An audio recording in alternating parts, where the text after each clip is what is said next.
Rampage 93 at the All Seasons Arena tomorrow afternoon. The UWF says they're bringing respectability back into wrestling. President Herb Abrams was on hand to promote the main event. What a amount of talent we have for you. Let me run down some of the great matches. A revenge match after 7 years. Undefeated Mr. Outrageous has challenged Steve the Wild Thing Ray. If you want to compare things like to WWF and WCW, which is on nationwide, we're starting something a little different in wrestling.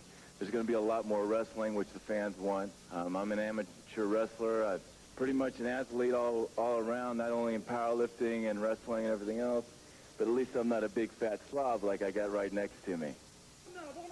The Warlord's manager was visibly upset about the respect he and his wrestler have been getting by the UWF. The Warlord wrestles Cowboy Bob Orton tomorrow, and it should be short on theatrics. The Killer Bees are also in town. There will be 15 matches tomorrow starting at 4 o'clock. These matches will also be taped for a live airing later this year. Tickets are on sale at the All Seasons Arena, yelling all the way out into the hallway. I don't know. And I'm going to be in the middle of that tomorrow. I don't know. You better wear some shoulder pads and a few other things for football, maybe. Yeah, helmet and the whole other thing. Thanks, John. We'll be right back. It's a red, white, and blue month at Riddles during July. I counted about 8 last night. Yeah, I think we had them all. Do you hear me? I don't think it hurt you. There's a lot of dikes. There's a lot of dikes. A lot of dikes in this town. There's a lot of lesbians in this town. I checked it last night. It's about 8. I nearly picked one up.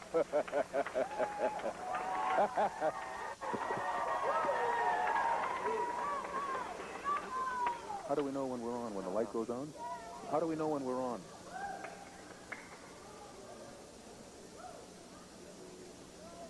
Hello, everyone, and welcome to Minot, North Dakota for tonight's Universal Wrestling Federation action.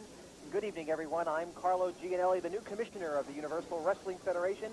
Right alongside me, the legend, the Golden Greek, Mr. John Tolis. And John, we have an outstanding card ahead with such outstanding wrestlers as Mr. Outrageous, Steve, the Wild Thing Ray. What do you look for in today's action?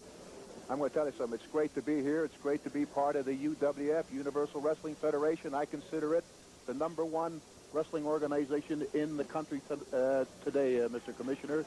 It's great to be here, and I can just feel all the electricity in the air.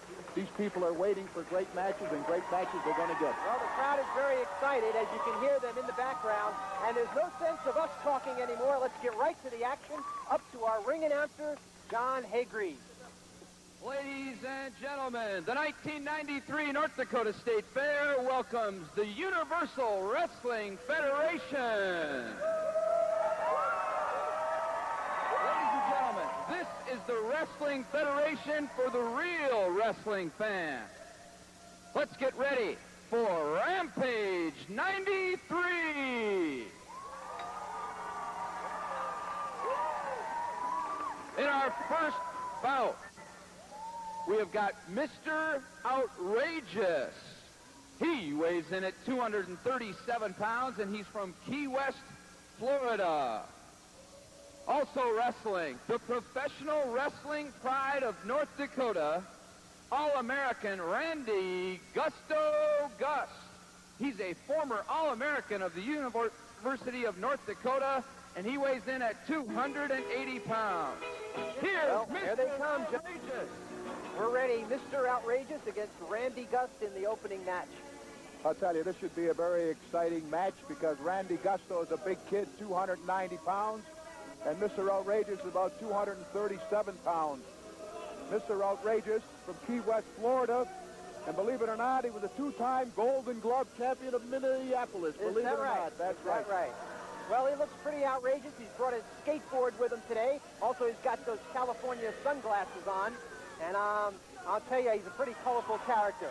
And he's eating it up with the crowd right now. He's eating it up with the crowd. He knows what he's doing. The man told me inside the dressing room that he wasn't interested in boxing anymore. And actually, he was a black belt. He's not interested in the black belt. He wants to get into that roughing sport. He loves that professional wrestling. Well, apparently, Randy Gust is a little bit afraid of him because he's not coming out right now, Mr. Gusto. And the crowd is applauding, waiting to see him. Here he comes. Here he comes.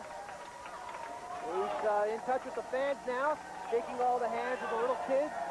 And he looks really revved up. And he looks ready for Mr. Outrageous, who's staring him down as he enters the ring. Here's a guy who weighs 290 pounds. Believe it or not, he was All-American, 4th in the nation in amateur wrestling. University of North Dakota. And the guy knows what he's doing in that ring. Well, he's a young and upcoming star here in the Universal Wrestling Federation. And he's real excited to be here, and we're ready to go. Rampage 93 underway as Randy Gusto gets the crowd warmed up. And Mr. Outrageous doesn't like it. Referee is Bruce Hossel for this match. And you can hear the crowd in the background. They're ready to go. And Randy Gusto wants that crowd with him. You know, he wants these people to wake up and really, really shout. You know, sometimes when wrestlers hear the fans behind them, they really go at it more and more and more. It helps that momentum, no question about it. Outrageous already complaining. But I don't think he has much to complain about right there. I think Mr. Outrageous knows every trick in the book, man. He read that book. He's a veteran. He's a veteran, an experienced wrestler, and we'll see how the youngster Randy Gusto handles him. And again, he gets the crowd behind him. This must be a strategy that he had planned for a while.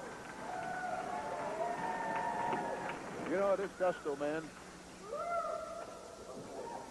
he had like 100 tournaments and winner of all of them. 100 wrestling tournaments and winner of all of them. That's incredible. An incredible record. Great amateur background.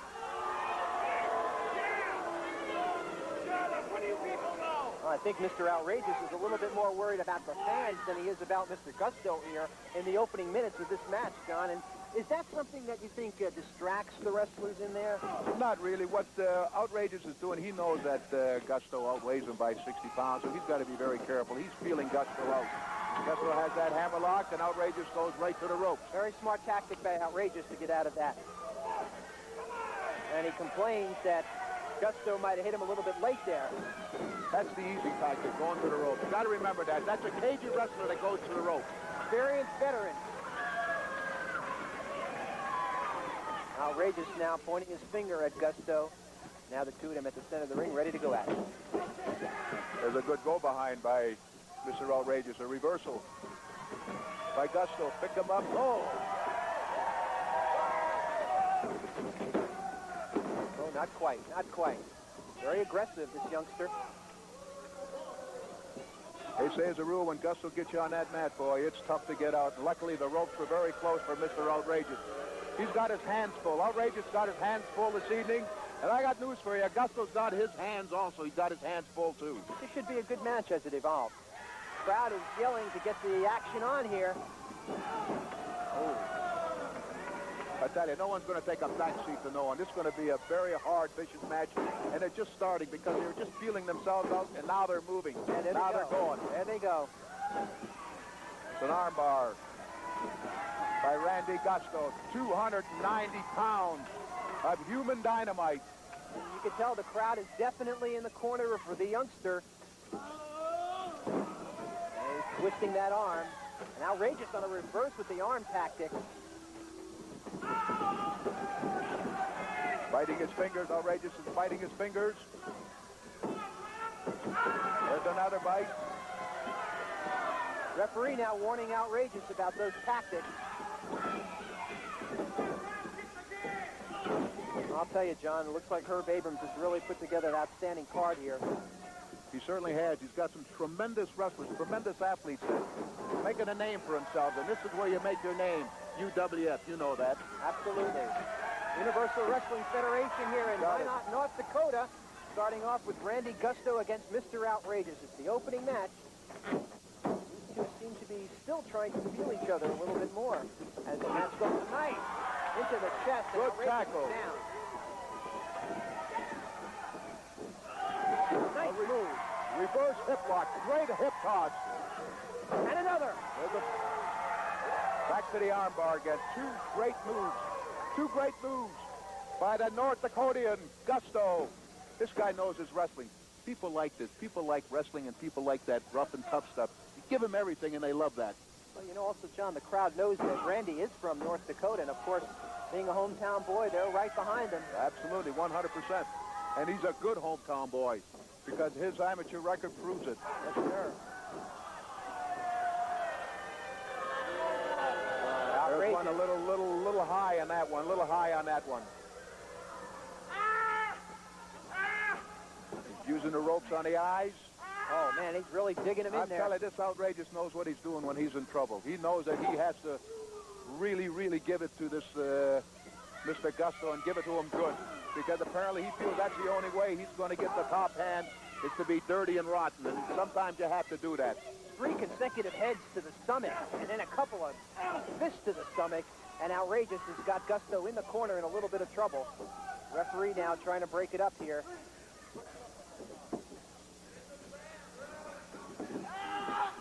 Out of the ring goes Outrageous. Down on the mat goes Gusto.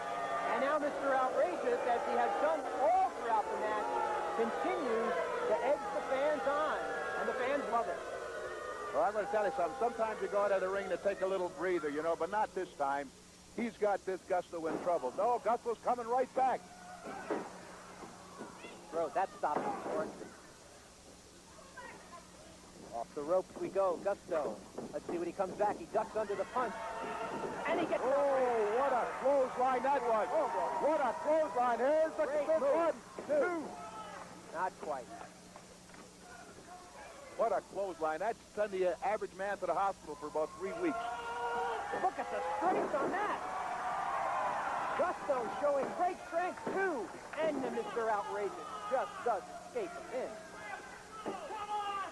Looks like Gusto has the upper hand right now. And Outrageous is in big trouble. What a backdrop. He went about 8 feet in the air. Tremendous move. Gusto now in charge, and he's got the crowd behind him. Oh, but Outrageous right back as the wily veteran comes back again. Referee goes down. Referee was hit very hard. He's shaken up, John. Boy, he's winning a kid, man. Look at him. He is shaken up. But now Gusto being the Giving nice... a referee. Uh-oh, here comes Here comes Outrageous. Escape. Oh, no. Gusto is just trying to it all. Outrageous now parading around. He puts the pin on Gusto, and that could be it, John. That's it. 1, 2, 3, 4, man. They're outrageous. John, Gusto is trying to be a nice guy to help the referee out. I tell you, you know what happens? Nice guys always finish last. The woods are filled with nice guys. Your main thing in that ring is to keep your eye on your opponent at all times. Mr. Outrageous, with some outrageous tactics using that skateboard. You know, you had to wonder why he even came in here with that. Now we know. Now we know. Now let's go up to the center of the ring where John Hagry is about to give us the official word on this match. Ladies and gentlemen, your winner, Mr. Outrageous. Not a popular decision here, John. Not a popular decision at all. But I tell you, you got to give credit to Outrageous. He's seen where he can use a skateboard, and a skateboard he used. As I said before, the woods are filled. The woods are filled with nice guys. You're going to be in that ring, you can't be a nice guy. You're going to be in there, and your main objective is to pin your man no matter how you win, as long as you get your duke up. Here's a replay. We're going to take a look now, John, and we're going to see how this took place. We're going to get a replay on here shortly. Here we go. There you see Gusto going down. Well, we'll get back to the replay in just a second. Let's go over to Herb Abrams. You're nothing but a fraud, Mr. Outrageous. Listen to me, little man. Nobody cares about you. Everybody here saw me pin this boy. 1, 2, 3. This North Dakota champion was nothing. Nothing. Just like Stevie the Wild Thing Ray. By the time I get done with him, he might as well live here with all of you losers. You're hiding behind those shades. We want to see what you look like. You're nothing but a fraud. I don't even want to see you over here. Don't even come near me. Or I'll get Steve the Wild Thing Ray, and he'll kick your ass. Get him out here. Right now. I want to see him. Get him out here. Well, Mr. Outrageous. Take your stuff and leave. Take your surfboard and leave.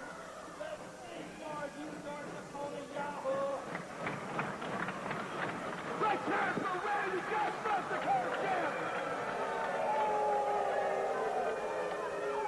Let's hear it for Randy Gus, ladies and gentlemen, the pride of North Dakota. Well, John, and Mr. Outrageous seems to think that he had a solid victory here, but as we all saw, he just took advantage of Randy Gusto being a nice guy and trying to help the referee out. Well, I'll tell you, this Mr. Outrageous, he has what you call, my friend, wrestling brains. As I said before, this guy came in this ring to win at any cost. He don't care. We're going to see here, John, the replay on this activity where the referee apparently went down. Solid move by Mr. Outrageous jumping over the ring. Solid move is right. Well, The neck on the top rope, that's an old-time move. You know, a lot of old-timers used to use that move, and it was very effective, very effective. Mr. Outrageous certainly proud of his tactics. And I think we're about ready now for what appears to be a very, very exciting match coming up.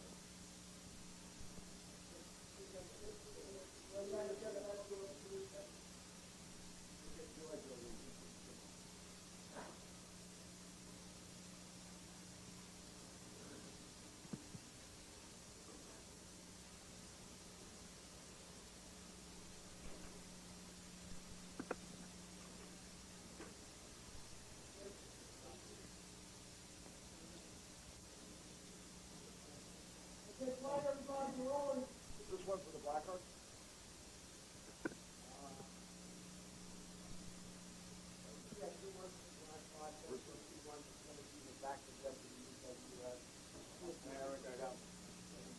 Okay. Guys, I need quiet for the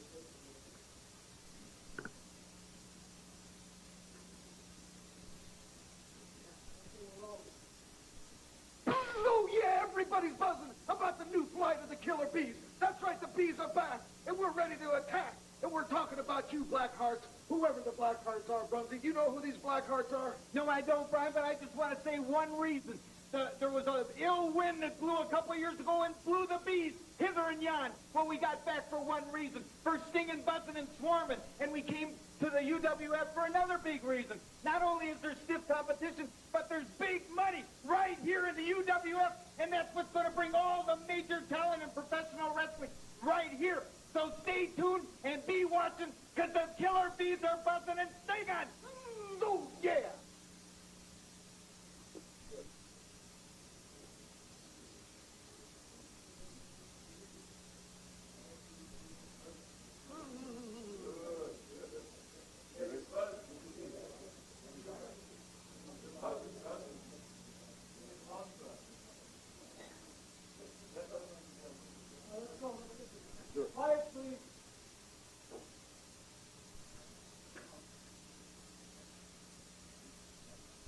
The bees are back for one reason only in the UWF, and that's the competition. You talk about the top talent in professional wrestling today. They're swarming. I mean, they're buzzing. And we're going to provide all the talent, all the experience, and all the know-how, aren't we, Brian? Get slurred up, and Jim, you know something right now? My toes are tapping, my wings are flapping, and I'm ready for some jaw-jacking and back-cracking. So let me tell you something right now. You know, me and Brunty, we've been around for a long time together. We've been up and down the ladder. We've been to the top, we've been to the middle, and we've been to the bottom. You know something? Because we've slept in alleys and ate pork and beans. We've dined and wined and down the...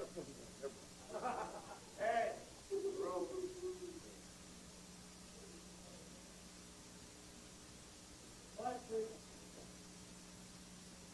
Wow! The killer bees are back, united after a couple years apart. We came to the UWF for one reason, and that's the competition. The major talent in professional wrestling today are buzzing, are swarming, are beating down the door of Herb Abrams, the president of the UWF, for one reason.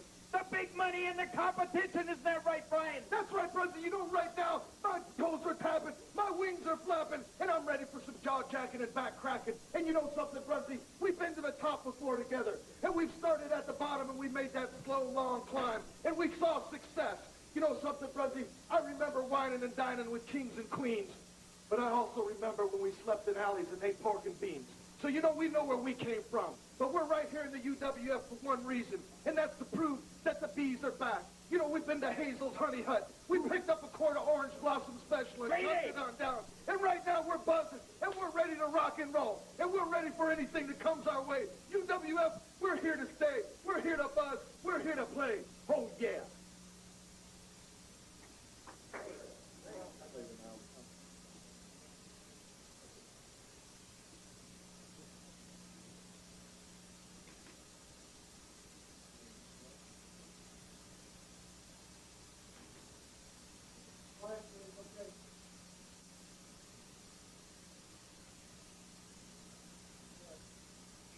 Boys and girls, ladies and gentlemen, the bees are buzzing. But we're doing it natural. No drugs in this, honey. Hi.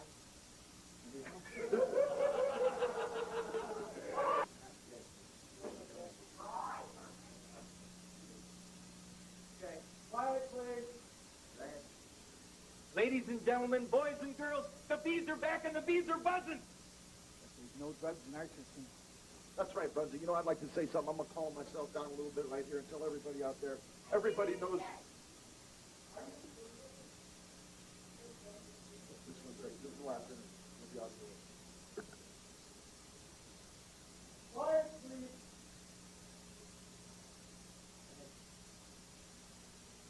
Ladies and gentlemen, and mostly boys and girls, the bees are back and the bees are buzzing. But there's no drugs in our system. That's right. You know something, boys and girls? You know, there's leaders and there's followers in this world. Always be a leader. Just say no.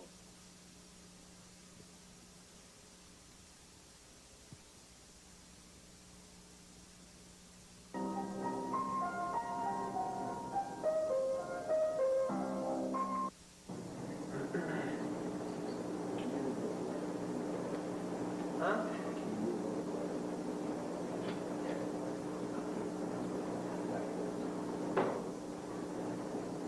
I don't touch glasses.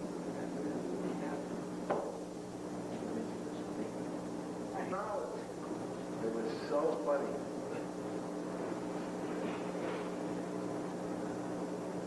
Are you going to come to the show tomorrow? Yeah. Do we have where's you have those mics up there, right? Wrestling fans of the Universal Wrestling Federation, the UWF is very proud and pleased to present a live Rampage 93 tonight here in North Dakota, in the city of Minot, at the North Dakota State Fair. And what a tremendous amount of talent we have for you. Let me run down some of the great matches. A revenge match after 7 years. Undefeated Mr. Outrageous has challenged Steve the Wild Thing Ray, the popular heartthrob from Kansas City where all the women are crazy over. That'll be a revenge match tomorrow, July 24th at 4 o'clock at the North Dakota State Fair. Listen to this match, tag team match. The new Blackhearts, managed by their manager Mars. We understand she's from Pluto. They'll be wrestling the infamous Killer Bees, B. Brian Blair and Jumpin' Jim Brunzell. And the main event that will take place tomorrow for the Southern States Heavyweight Championship, champion Cowboy Bob White will put the title on the line against the 320-pound muscular warlord with his new manager, Zeus Rip, the Liquid Marmo, a 350-pound man that has come out of nowhere. The man's unknown. We know nothing about him, but he will be here at this press conference here today, and we'll be able to speak with him. I'd also like to announce to you, a little bit to my dismay, the UWF had a meeting of the board of directors about 2 weeks ago, and it has been decided, for whatever reasons, that a commissioner has been appointed by the name of Carlo Gianelli. I don't know much about the gentleman. I'm not really thrilled about the situation because this is my organization. I don't know what plans he has, and I don't understand what the reason is for, but we will find out in time to come and weeks to come. So now let me introduce to you at this time Mr. Carlo Gianelli. Control. And that's what I'm here to do. To control the wrestling organization. As I would control my own family. And I proudly will represent the Universal Wrestling Federation, despite the dismay of this little man to my right, Herb Abrams. Well, with all due respect to you, Mr. Gianelli, I'd just like to let you know that I am the sole stockholder of this organization, and I don't know what plans you have. And I think I'm going to call for another meeting of the board of directors, and we're going to have to see what your responsibilities are going to be in this matter. Mr. Abrams, you apparently have not been around as much as I have. This is an organization. And an organization must have control. And this organization, despite your obnoxious way, will have control. The same as my family has that control. Who is this family?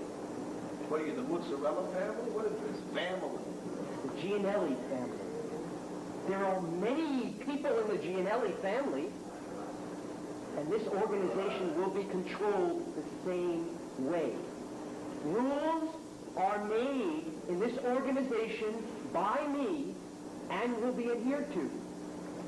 Everybody will show the world in this organization that we are the best in the world, despite little men like you, Mr. Abrams. Thank you.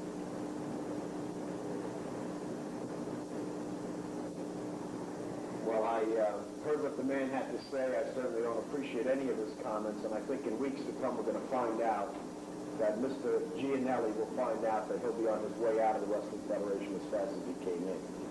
I would at this time like to introduce to you one of the most popular wrestlers in the UWF, the superstar, Mr. Steve the Wild Thing Ray.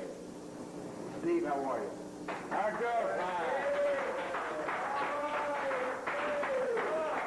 First of all, the family, I don't know what that's all about. That's what I tell all the people from North Dakota. Great place. Thanks for being here. Second of all, UWF is making some changes, it looks like. We got one of the biggest guys in wrestling, which is the Warlord. Does anybody know who that is? 350-pound mammoth, about 6'8". They'll find out who he is. You're good. You want to compare things like to WWF and WCW, which is on nationwide. We're starting something a little different in wrestling. There's going to be a lot more wrestling, which the fans want. A lot less entertainment. So what I want to do is just tell the fans out there, be prepared, come out and watch something that's, instead of seeing something that's just for the kids, it's also for the adults now. I'm an amateur wrestler. I've been in college and high school. Pretty much an athlete all around, not only powerlifting and wrestling and everything else, but at least I'm not a big fat slob like I got right next to me. Don't worry about big fat slob. Your day's going to come down. I don't mind doing interviews. See, I'm not the kind of guy that gets intimidated by anybody. Apparently, you seem to have one of the biggest wrestlers around, and that's right. That makes you a pretty big guy. That's right. Let me tell you right now, wrestlers like you and all your little goody two-shoes that don't put your arm around me. You're not a friend of mine. Baloney. The fact of the matter is that guys like you are the past. Guys like Cowboy Bob Orton and all of these guys who think that they're with the fans, they think they're one of the common men, they're with the people. It's a bunch of baloney. The fact of the matter is... Wait a minute, baloney, is that something you eat a lot of? No, it's something that you eat a lot of, and it's going to be shoved right down your throat. By you? No, not by me. I'm not a wrestler. I'm just a manager. I'm a former musician. The fact of the matter is, I can't stand people. I'll tell you the truth. I can't stand these idiots here. I can't stand these idiots in my night that pay you. Oh, no. They pay you. No. Hey, look, don't start trying to intimidate me by yelling louder than I do. Nobody yells louder than I do. And the fact of the matter is, the Warlord is the wrestler of the future. He's the wrestler of the 21st century. That's the one who's brave enough to show up. He's got the belt. He's hiding. He's not even here. And the fact of the matter is, when Cowboy Bob Orton shows up, you might as well just hitch up the wagon right now. He's headed for Boot Hill, pal. Has the Warlord ever held any belt? Please remind this jackass that Cowboy Bob Orton is on the cover of our latest video. So is Steve the Wild Thing Ray. I don't see the Warlord. I don't see the Warlord. That's the only thing about Bob Orton. Any stupid video. The fact of the matter is, the Warlord, man of the future, I am teaching the Warlord right now secrets of the golden crab. See the golden crab? We're teaching him about liquid. We're teaching him about liquid. We're teaching him to be fluid. He is learning secrets right now. When the Warlord is let loose, pal, you, Bob Orton, Steve Williams, I don't care who it is, everybody, you better look out. That's it. Nobody beats the warlord. Not you, not the commissioner. Nobody. I'm sick of it. Nobody beats the warlord. Nobody beats the warlord. Listen up. Get it right. Shut up. It's not funny. I'm not trying to make a joke here. The warlord is one of the most powerful, destructive wrestlers in wrestling today. And when the bottom line is, when we let him loose, I'll tell you right now, the warlord is so powerful, it makes me sick. It makes me sick to my stomach. I'm fear for my own life when I am in the presence of the warlord because he is so powerful and so massive. When we let him, I'm not even worried about Bob Orton. I'm not even worried about, shut up! I'm not even worried about Bob Orton. I'm worried about the audience.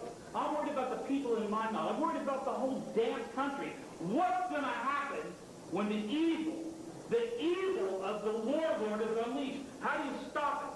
You think it's funny now, but how do you stop it? When this guy's on the loose, I don't know. Don't ask me any more questions. You know, I'm sick of him. I'm sick of Abrams. I'm sick of the whole thing. That's it. That's it. I'm done. I am done. I'll tell you right now. The warlord, look out. Bob Orton, you're Listen, you fat piece of crap. Don't tell me. You're in for it. Security, get this guy out. You're in for it, too. You're in for it, too. Nobody stops the warlord. Nobody. Yeah, you guys heard it. Nobody stops the warlord, but there's a guy right here. I think we might know. What do you feel about the warlord, Mr. Callahan? I think that the Universal Wrestling Federation has some great talent. But this kind of nonsense with this little man... Just listen, now that I'm the commissioner, I am the ruler. And the rules must be obeyed. Obeyed by the Italian. You know, I think North Dakota is kind of prime example of what we think of Italians out here. See, stuff like you, the UWF, it's just not going to happen. As a matter of fact, the word, if you stick around, I'm gone, pal. That's the way it is. That's the way it's going to be. Get me out of there. Folks, regardless of what you see today, we look forward to tomorrow. Have a great championship day of wrestling at the North Dakota State Fair, July 24th, 4 o'clock. Tickets are available at the fair. We'll see you then. Have a great time, and thanks for coming. Bye-bye.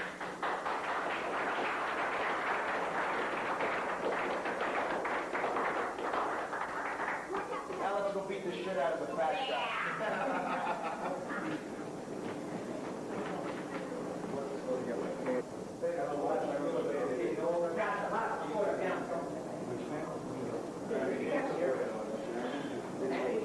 John?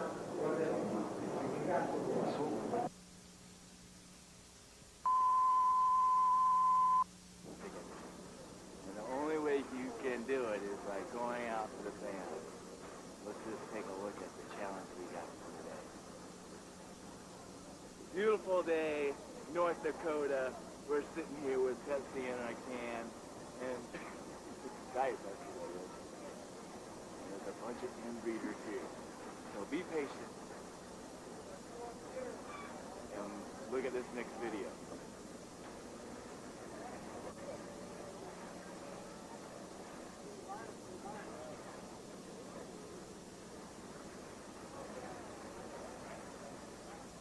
Okay, you saw what we had to deal with. This is a town full of inbreeders. Can we get them at the wrestling match tonight? Well, let's try. Here we go. I'm going to act a little crazy now, get a little attention.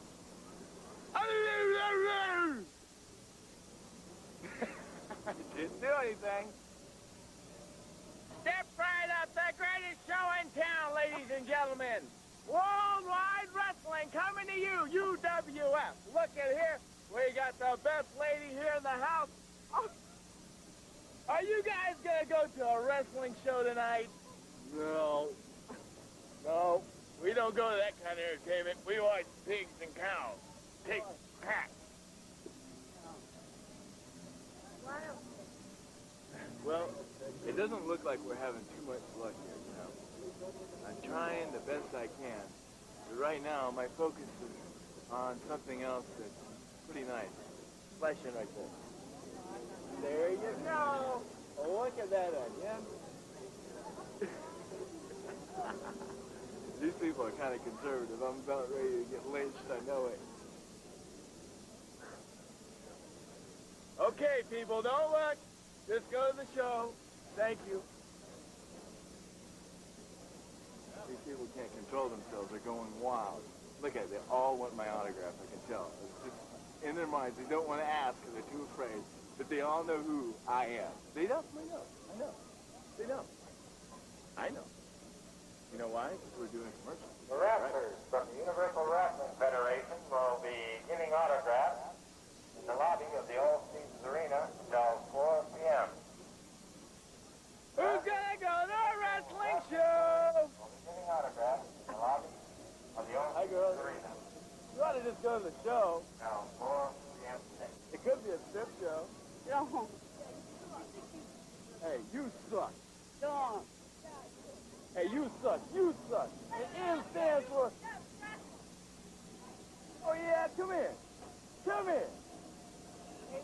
I'm telling these people just the way it is. Who doesn't believe in wrestling? See, nobody will say anything because I'll show them what wrestling's all about. Get this guy on film. Oh, we have to go in that area. That's definitely a packed area. It is. I got another half hour to be on the show tonight. I got to fight Mr. Outrageous. But you want to know something? I just want to tell all the fans out there, especially that pretty little blonde. I am the UWF heavyweight champion. I'm the television champion. I'm heavy. So, let's just settle with that. Have a good time. Yeah. Let's take a shot of all the fans, buddy. Look at all the fans.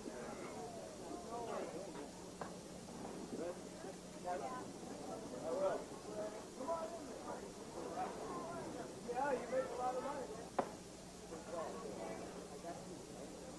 There we go. What's my name? Zootrip. What's my name? Zootrip. What's my name? Zootrip. What's my name? Zootrip. Who am I? I'm the liquid Moama. Who am I? I'm the liquid Moama. Who am I? I'm the liquid Moama. What is my purpose? To cosmicate force liquidification. Who am I? Zootrip. Who am I? Zootrip. What's my name? Zootrip. What's my name? Zootrip. I'm the liquid Moama. What is my purpose? To cosmicate force liquidification. Have I been osmosisized? Oh yeah. Have the ferry trip spinal cord come down upon planet Earth to confiscate all the fresh water and take it for themselves? Oh yeah. Oh yeah.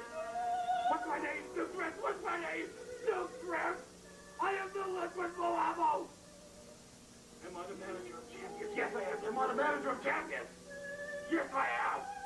I'm the manager of great wrestling champions. What's my name, Zootrip? What's my name, Zootrip? Am I Lieutenant Clan? No! No! Don't look at me! Stop it! Stop it! Don't look at me! What's my name? Zootrip! What's my name? Am I destined to rule the universe with the secrets of the golden crab? Oh, yes! UWF. That was good, right? Okay.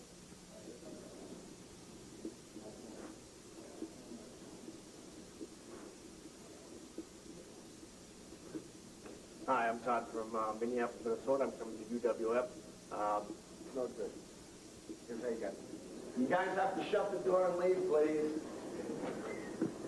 Could you do me a favor and keep people out of here? Well, they can lock that door. Okay, Todd. Okay. I don't give a fuck. Hi, how you doing? I'm Todd Becker from coming into UWF. That was good. Okay.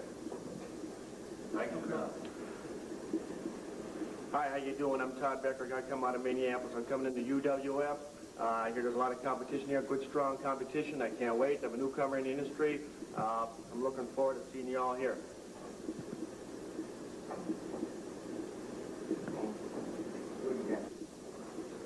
Okay, Todd. Hi, how you doing? I'm Todd Becker. I just come out of Minneapolis, Minnesota. I come to UWF. I hear there's a lot of competition. The competition's tough. I'm here. I'm a newcomer in the industry, and I'm looking forward to see you soon. First of all, Hi, I'm Todd Becker out of Minneapolis, Minnesota. Coming here in the UWF. The competition's tough. I'm here. I'm a new in the industry, and and I'm looking forward to wrestling for the UWF. That one's a good one. Good one.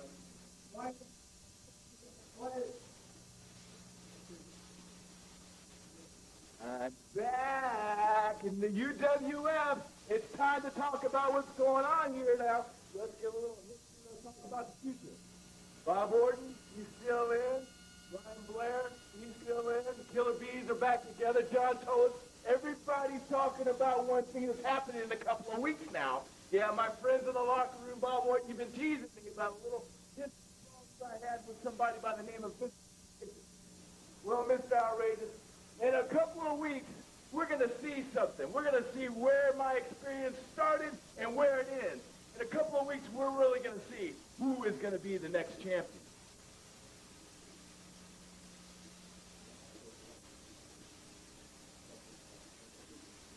Why, everybody? Nothing you! Well, you know something. I've been doing a little bit Different training, you know, and it seems like I'm getting a little crazy, and this was what happens before I go into my little conclusion. Well, no, I'm going to talk about 1 week away, Mr. Outrageous. You know I'm losing it. You know I'm thinking about it. But you know I'm thinking about something else that just happened to pop in my mind. It was a little bit of history of Dr. Death Steve Williams. Oh, yeah. We can talk about Dr. Death all day long, Daddy. But we're going to talk about something, Mr. Death, you seem to ran away from. We had a little match in New York City. We shook hands, but I don't think it's the end. You see, I consider myself a beginner. Well, now I'm up a level just a little bit higher, and that puts me in the same category as you, as experience, but in a different way. You see, I learn quicker than you. Yeah, you have more years, but it seems like I put more experience into mine and I start calculating. I've had Bob Orton, Cowboy Bob Orton that is, train me on a lot of little different things. You know, when it floods in the Midwest, we get together like family. Now, Brian Blair, he showed me some things that you just would not believe that I didn't even know that you know that he knew that I knew. Now, getting back to what I know about the UWF, Steve Williams, it's no longer going to be a man from Japan's game. It's going to be a man from America.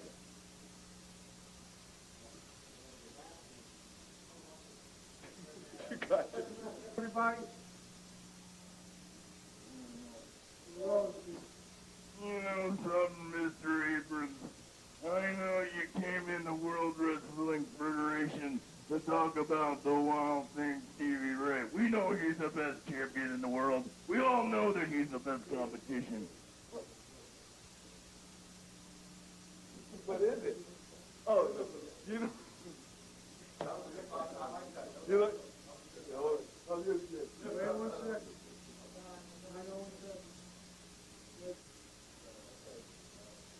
Well, and quiet. You know something, Mr. Abrams? We're in the UWF. We all know Daddy who's the best wrestler in here. We know it's the Wild Thing Stevie Ray. We know he's been training hard to become that big champion like I once was. But I'm back! Ha! 1 week away, Mr. Outrageous, and we're gonna really see who's got the craziness inside their bones! I am. 1 week away.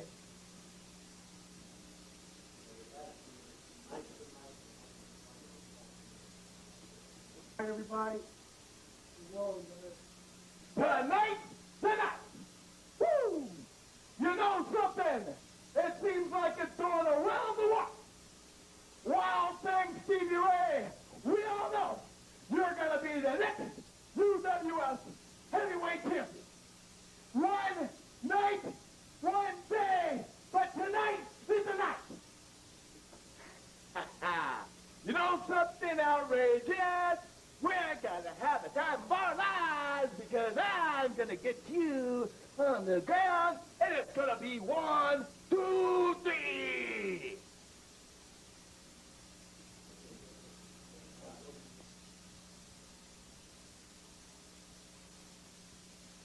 Jumpin' Jim Brunzell. Thank you. Jim, I understand you and Brian Blair are looking for going after the gold, the UWF Tag Team Championship, which will be coming up next year on pay-per-view. How do you look at your chances, Jim? Well, Herb, as most of the people know here and throughout the country, Brian and I are one of the long-established tag teams in this country. At one time, we were rated #1 in the world. We've wrestled all over. We've been in Bangkok. We've been in Singapore, Malaysia, been all over the United States, Japan. And now the opportunity has presented itself to the Killer Bees to come and wrestle for you in the UWF, and we're real excited about it because I want the fans to know right now, in the future, you're going to see some of the top talent in the world coming to wrestle in this organization. And I'm sure you're happy to see that as much as Brian and I are. What do you think? Huh? Let's have a great round of applause for one of the greatest wrestlers of all time, Jumpin' Jim Brunzell. Good luck to you. Well, I may have my differences with Herb Abrams, but he just made a statement that is quite true. Brunzell is one of the finest wrestlers of all time that we have seen, and he is very confident that the Universal Wrestling Federation will go on to higher steps. And he had a great victory to match, making his way back towards the locker room. I'm sure he'll be stopping off to visit with Mr. Abrams. The UWF Intercontinental Heavyweight Champion, Cowboy Bob Orton. Next week, you have a challenge by the manager, Suits Wigwamamo, who manages the Warlord. You'll be putting the belt on the line. What are your feelings, Cowboy? My feelings are just exactly this. It's going to take a good man to beat me. It might not take him long, mind you, but it'll take a good man to beat me. And Warlord, I don't think you're that man. I'm bigger, I'm badder, I'm better than anybody I can think of. And I can think of millions of men who have gone down to defeat the Cowboy, the champion. What else can I say? Cowboy Bob Orton, Intercontinental UWF Champion. And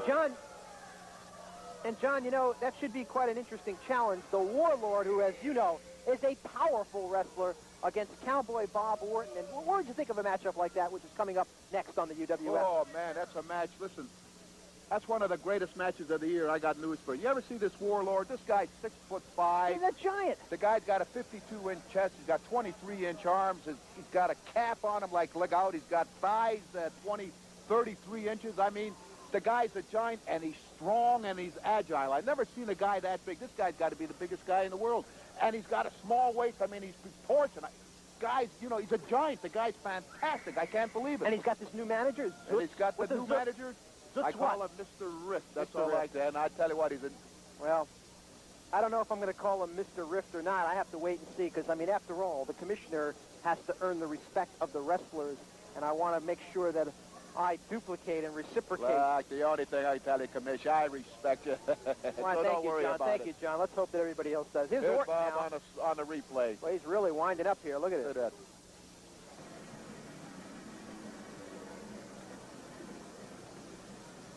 I think it's more like...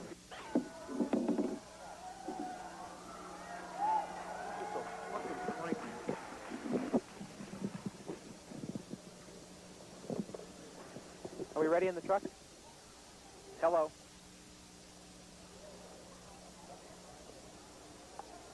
Hello. Dave, somebody speak to me. Okay, here we go. Carlo Gianelli, the new commissioner of the Universal Wrestling Federation. Alongside with me is the Golden Greek, John Tolis, and we are live here at Minot, North Dakota at the State Fair for Rampage 93 in the Universal Wrestling Federation card. And John, we've seen some exciting action so far, but the best is yet to come. I'll tell you, we've seen some great wrestling matches, super wrestling matches, colossal wrestling matches, and more to come. Bigger and better. The guys are going to be bigger. The guys are going to be better. It just goes on and on and on. There's no backward steps to the UWF. It's straightforward, full blast, ahead. And we see the referee staring us down, so I guess it's time to go to the ring and our ring announcer. I always hated referees when I was wrestling. I hated them with a passion. Ladies and gentlemen, we're ready for our tag team match. One fall with a 1 hour time limit. The challengers come in with a combined weight of over 560 pounds. Let's hear it for the new mysterious Blackhearts. Well, what is a black heart, John? Do you know? I'll tell you what a black heart is. A black heart has got a black heart. You understand? Not like a blowhard. Wait a minute. It's a black heart, and they have no blood, warm blood running through their veins. It's ice water. Now, these guys are my type of people. Believe me, I know exactly how both look, and I'll tell you what. I went motorcycling with one guy through Minot, North Dakota this morning. Did you? And had a great time. These guys are great guys. Not only great guys, they're super top wrestlers. Did you dress like them? No, I didn't dress like them. That's in their code, man. The Blackhearts will be wrestling tonight. You know who he was? From White Bear Lake, weighing in at 230 pounds, Jumpin' Jim Brunzell. And from Tampa, Florida, weighing 232 pounds, B. Brian Blair. You know it, folks, the Killer Bees. Well, here they are, the Killer Bees. And, John, this is an exciting twosome. I gotta admit, their tag team combination's been the greatest in the country. Not in the country, throughout the wrestling world. These guys knew what they were doing. There's no question about it. But, they never were the world champion. You understand? They were only got so high, and that was it, because guys like me pounded them down a little bit. You understand? Now, you know, anybody goes around thinking that the Bumblebee, you know, you got to be kidding, man. You know, a head shrink will have a field day with these two guys, right or wrong. Well, I guess you're right, John, but I guess you also have to give these guys a lot of credit. They've been around a long time, they've been together a long time, and they work so well together. They wrestle very well together. I was talking to both of them in the dressing room, and here's what they told me. They think alike in that ring. They know each other's moves. They work out together. They know when a guy's in trouble. They know when a guy's not in trouble. They're a great tag team combination. One of the greatest in the world. One of the greatest. But they're not my type of guy. You know what I'm saying? Not my type of people. Well, just what is your type of guy? A motorcycle guy? There they are. The motorcycle guys are my type of people. Right here. The greatest. Now, these guys are athletes. These guys know what it's all about. Well, these guys, they don't drink, they don't smoke, and they work out in the gym all the time. Jim Brunzell. And they don't gamble. John, you're having a little battle here. Maybe you should put on the tights and go in there with the Bees. I can't put on a tights because I don't have a license anymore. Oh, that's your excuse. But let me tell you something. I still got my tights and I still got my wrestling shoes. But do they fit you? If anybody say fit me, man, they fit me beautifully. The only thing I lost about 40 pounds, but I can still go in that ring and handle myself. Well, the Killer Bees with I don't Jim understand if I can win or not, but I can handle myself. The referee's throwing gum at me now. Okay, Brunzell will start it off for the Killer Bees, I believe. And the Blackhearts. All right, let's go. Come on, wrestle. It looks like B. Brian Blair is going to start it off for the Killer Bees. So a little strategy here. They were going to start with Brunzell, but then they switched off. So let's see what happens. B. Brian Blair. Very, very quick in the wrestling ring. We'll see if the Bees will be buzzing today here in North Dakota. The Killer Bees against the Blackhearts. I think the bees are going to be grounded in North Dakota. Think so, huh? Oh, they're starting to get a little nervous right now. I think their blood pressure's shooting up. They're starting to sweat under their armpits. They're breaking out a little rashes. You know what I'm saying? That's all nerves, man. That's all nerves. It's not very attractive. It may be all nerves. I think the Blackhearts are ready for this one. Very colorful outfits on both the Blackhearts and the Bees. Again, Blair and Brunzell have been together a long time, and they know each other's moves very, very well. And there's one good move by Mr. Blair. Good move, but I would say it was a lucky move. I think that your favoritism does not lie with the Killer Bees. When I'm loyal to someone, I'm loyal to someone. When I dislike someone, I dislike them forever. You understand what I'm saying? Cold-heartedness appears to be the word of the day here from Mr. Toller.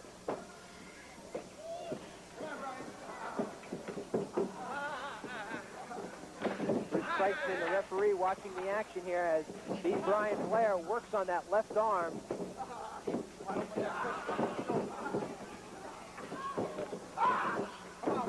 Tag out now, and here comes the second member of the Blackheart. John, do these guys have names, first names, or what? Or are they just the Blackheart? Of course I know their first. What are they? I know their last name. The Mr. and Mr. Blackheart. Okay. That's it for you, man. That's it for you. Now, there's a dirty move. The referee should have broken it right away. Brunzell coming in from B. Brian Blair's tag, and now controls the action here in the center of the ring. Both these tags, though, are given 110%. They're not backing away from no one. They're going straight ahead, and they're doing...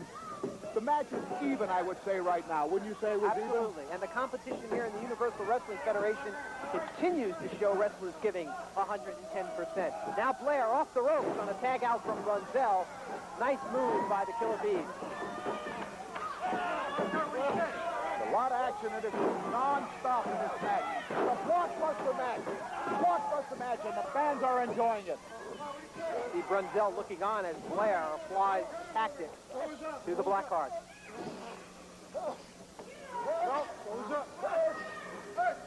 Referee Bruce Kreitzman looking down low to see. Look at that expression on Blair. You think he's working hard? Oh, he's working hard is right.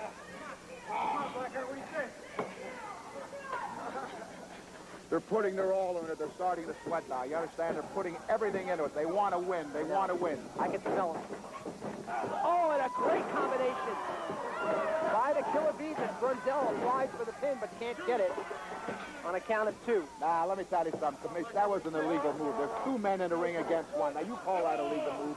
There's no such thing as 2 men against 1. That's the way they win the match.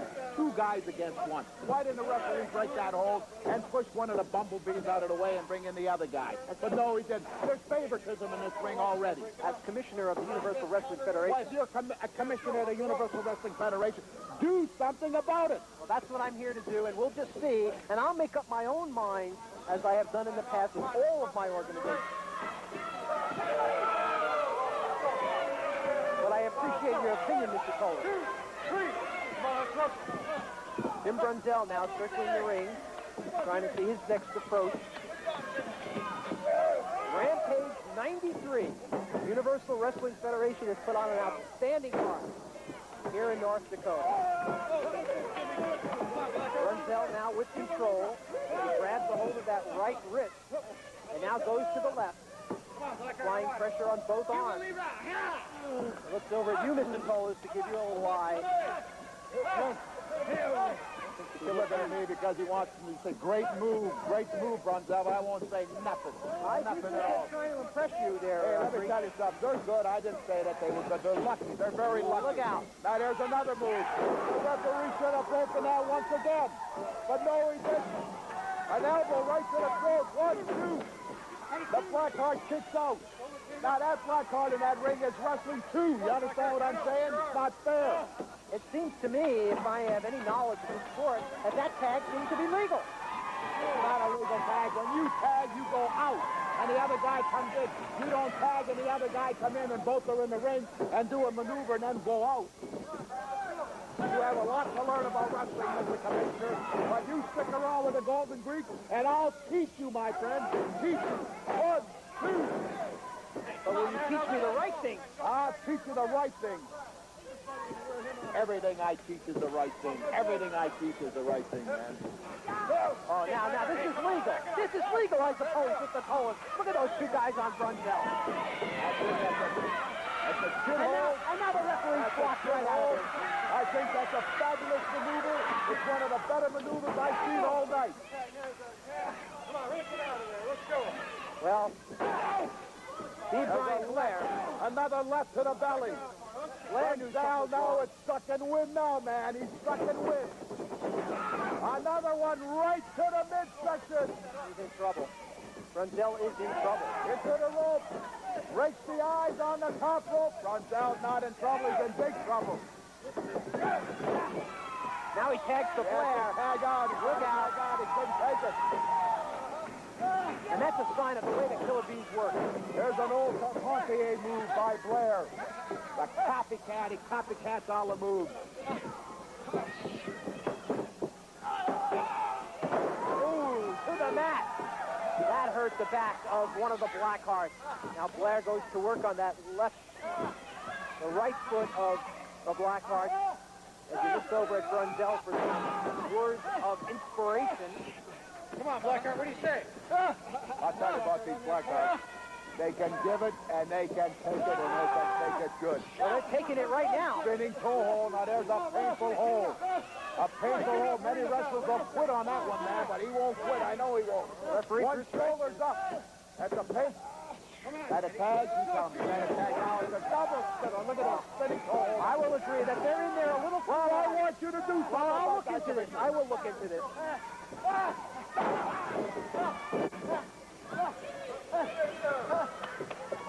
Well, Brunzell and Blair going to work on that left leg of one of the Blackhearts. Oh, boy, that has to weaken that leg.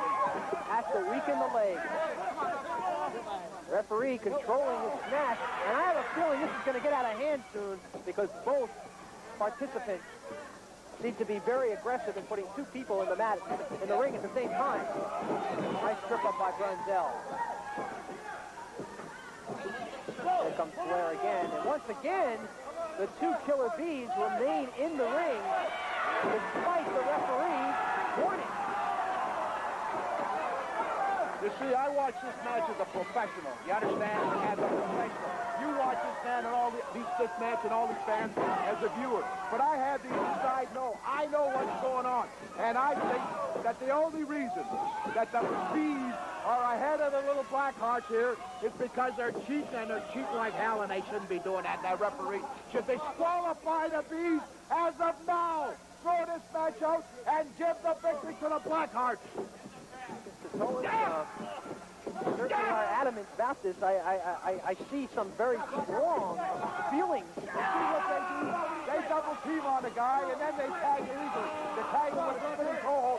Now they're tagging legally. When they get the guy in trouble, it took two guys to get in the ring, beat him to a poke, then they tag legally. That was a very legal move. And Brunzell's got that figure four. Nobody's going to get on that. Oh, a great stage.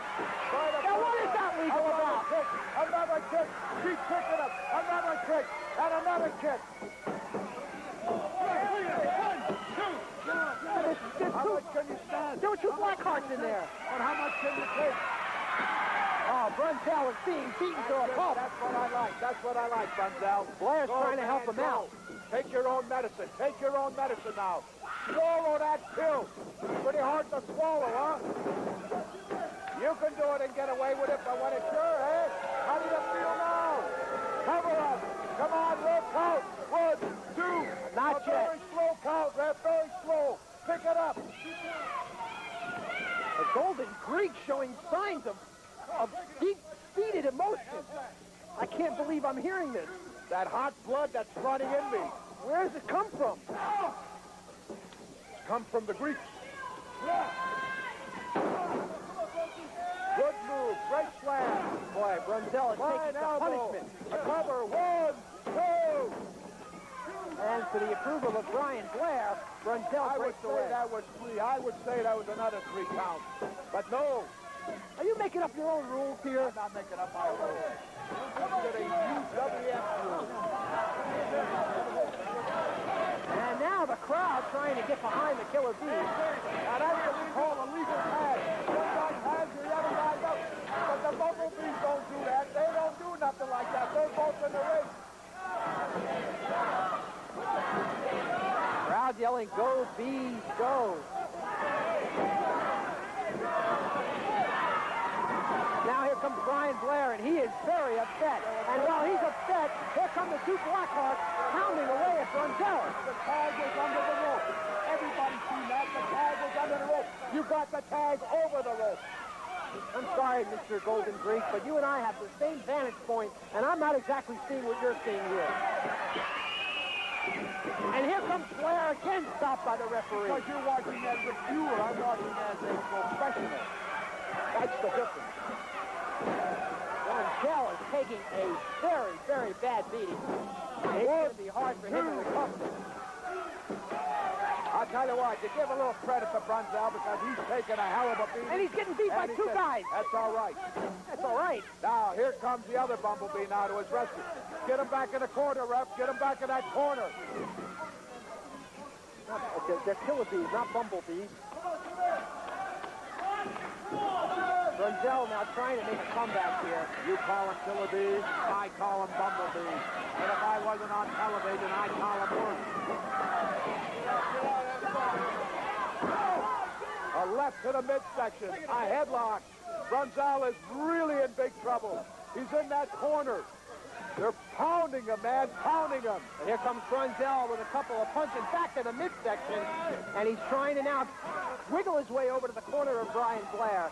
Right in the eyes, a vicious rake in the eyes by the Blackheart. Again, there's two men in the ring. Let's go. Choking on the middle rope, a great move, a great move. He's lost his senses. He don't even know. Brunzell trying to crawl over to get Blair, but he's stopped by one of the Blackhearts. He's lost everything. He don't even know where his partner is. A left hand to the head, to the side of the head. John, how much can he take? How much can he take of this? Got a lot of guts, I'll tell you that. He's got a lot of guts, but he's going down. I can smell defeat, and so can he. I can smell him, too. Double elbows, the cover. 1, 2. Not yet, not yet. There's still some life left in one of those bees. He's in big trouble now. This is it. This has to be it now. Brunzell to the chest, and both wrestlers go down. And Brian Blair trying to get the crowd into it. Look at Blair. He is super excited. I tell you what, Brunzell is out. He don't know where his man is. He don't know nothing. Now he's starting to get a little consciousness. He's trying to go to Blair in a desperate move. He's getting close. Did he get it? He's got Blair. And here comes Brian Blair. Oh, and Blair with a kick to the midsection. A shot to the head. And he's got the Blackheart in trouble. And now he goes for two Blackhearts. Blair applying punch after punch after getting tagged by Brunzell. To the rope. Puts him over on the back. Kick to the midsection. Blair is out of control. This man is going crazy. He is going nuts. I've never seen him like this. This man's insane. Really insane. Referee, stop the match. What are you doing? Somebody's going to get hurt in that ring. Are you crazy? A possessed Whoa! And he hits his own man. And now all four wrestlers are in the ring going at it. This match is out of control. People are going crazy here. What excitement in this one. Blackheart, what are you doing, man? Let's go. Atomic drop. A drop kick. An elbow. One, got him. Two. He's got him. It's over. What are you doing? That was a 2 count. The Killer Bees with an amazing victory considering how much Brunzell was in trouble. What a fantastic performance. I predicted a great victory for the Blackhearts. The Golden Greek predicted a golden victory for the Blackhearts. And what happened? The Bumblebees got lucky. I would say there was 3 against 2. The referee was on the Bumblebee side. There's no question about it. I've never seen anything like this in my entire life. That was a possessed Bumblebee. This was favoritism. Favoritism in Minot, North Dakota. I can't believe it. I will talk to the UWF about this. You can talk to me. I don't want to talk to you. I saw what you saw. I'm going higher. I'm going to Herb Abrams. He knows what he's doing. He ain't higher than anybody. I've never seen anything like this in my entire life. What an outrageous match. This match will be reported. Let's go over to the interview scene. The Killer Bees with another tremendous victory here this week on the Universal Wrestling Federation. This is championship material. We know we've got great tag team contenders coming into the UWF. The Warlord, the Barbarian, the Blackhearts, the Moondogs, all kinds of tag team competition.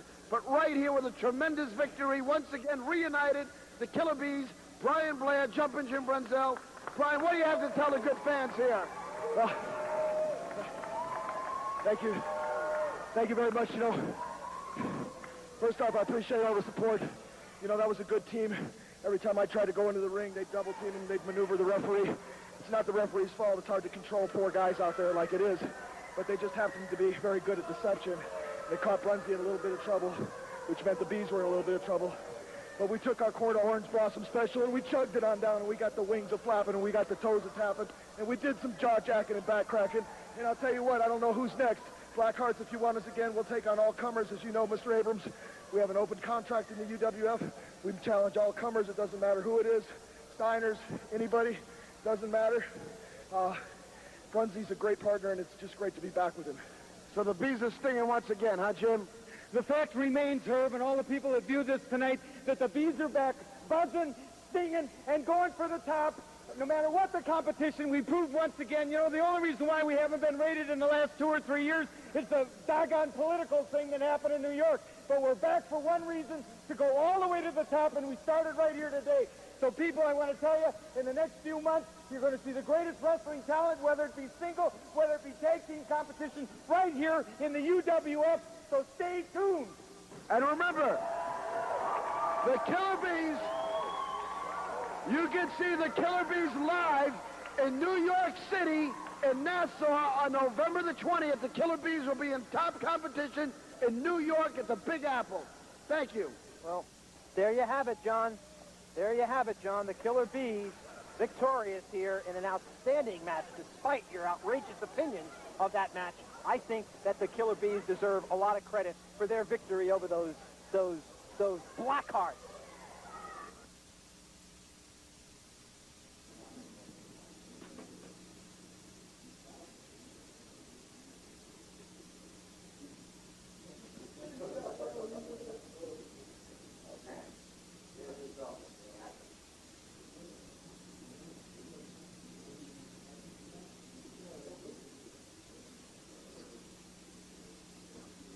Quiet, everybody, we're rolling. Quiet.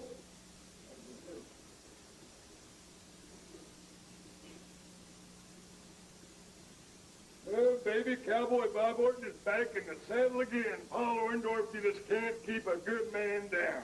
No, you can't. You might think, though, maybe that I'm a little bit worn, a little bit weary after my battles with Orndorff. Let me tell you something. It just brings the best out in a man to stand out there against a great talent like Paul Orndorff, walk away victorious with a championship belt. It feels good. But now, Herb Abrams seated on himself to go ahead and slap me in the ring with one of the biggest, baddest dudes I've ever seen in my life, the Warlord. Just left Southeast Asia with a man, never seen a man eat so much food in one day, trained so hard. In one day, the man's at the gym 3 hours, comes back, eats a lunch that'll feed Lower Slambovia, and goes back to the gym. Well, I'll tell you something, Daddy. That's impressive, and I am impressed. I know you're big, I know you're tough, I know you're bad. I know a lot of people think I'm getting old, but let me tell you something. Tell you right now, Daddy, what I lack in speed, I make up for in experience, and what I lack in strength now, I make up for with leverage. So go ahead and bring all your power down to the ring, Warlord. Bring it all down, Daddy. Stand there big and mean and supreme, and we'll see who walks out with this. Because I am the cowboy, and I am ready for it.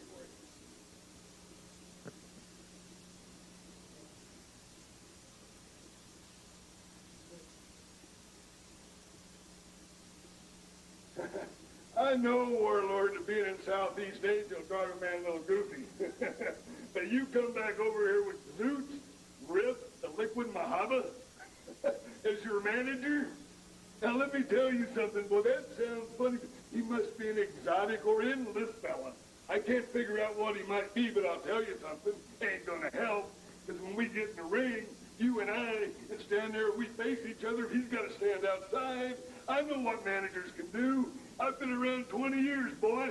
I'll be looking behind me. I'll be checking out old dudes out there. Oh, yeah, baby. Come and get the cowboy. Come and take what's mine. That's what it's all about. It's what I live for. Come and get it, Daddy.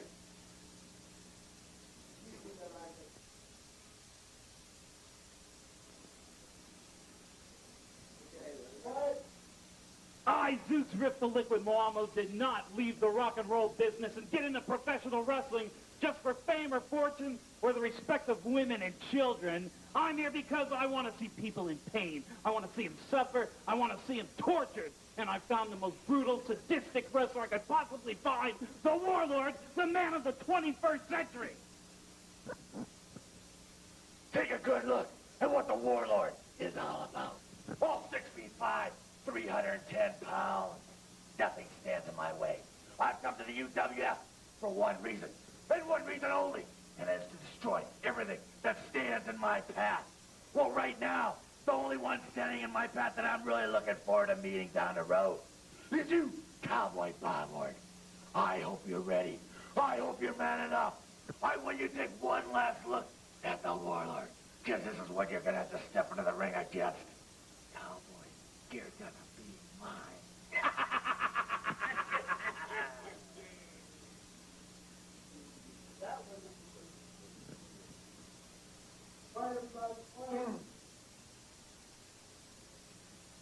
Remember, pinheads, never flow as sand. To survive, always flow as water. And that's what we found here right now. The most liquid wrestler in the wrestling industry today, the Warlord. This man is so massive, so evil, so destructive, it makes me sick. It makes me sick to my stomach. I fear for my very life just being in the presence of the Warlord. He is so awesome. The world better look out, especially one Cowboy Bob Orton. Cowboy Bob! The Warlord has come to the UWF for one reason, and it is to meet you in the ring and win that belt. Well, Cowboy Bob, have you ever seen a man that's been built like me? Have you ever stepped in the ring with a man that possesses the size and strength that I possess? I don't think so. So now, I went ahead and hired a manager, Zeus Rep. Well, everything that he thinks, I think. So you're not only going to be facing one in the ring, you're going to be facing two. Ooh, I love this, Cowboy Bob. I hope you're ready, because I am.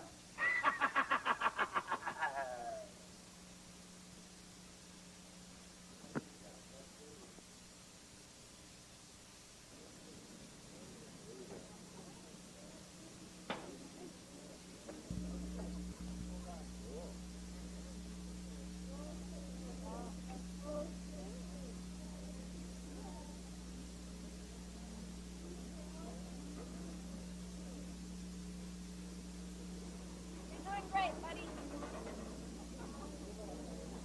Scared.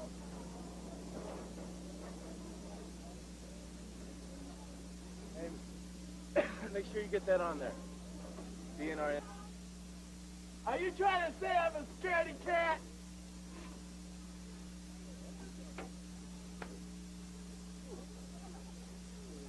Get a shot of these guys. Get a shot of these guys.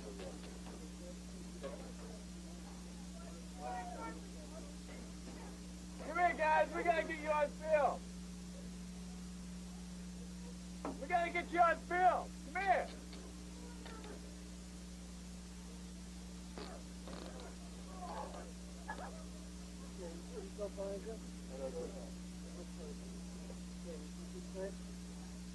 Yeah.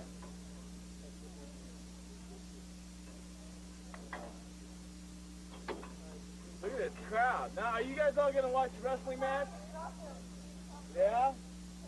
Better be going. That's 30 minutes. I would like to time.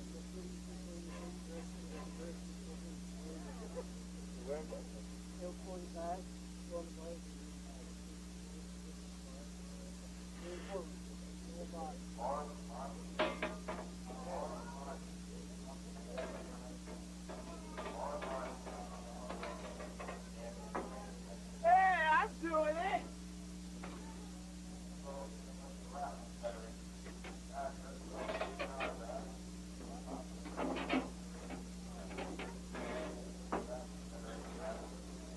Whoa.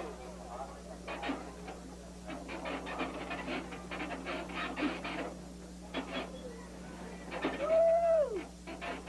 Yeah! I'm rocking, Daddy! Whoa!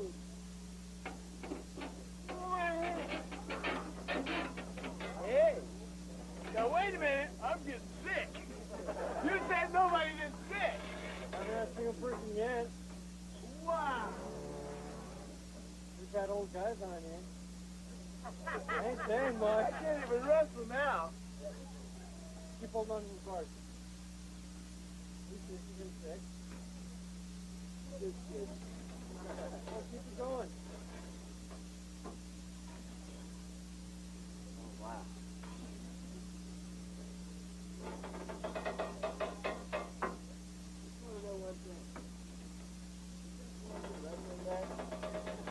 If they're not, I'm going to stay out here. You guys want to see something wild?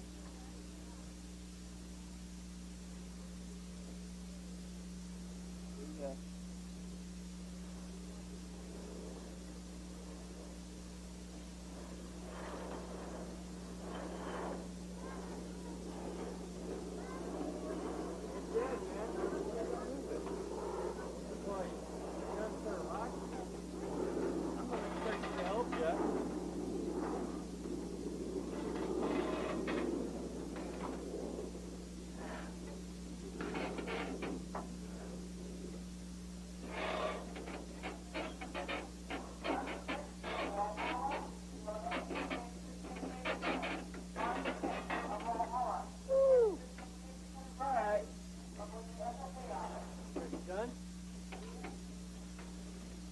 Yeah.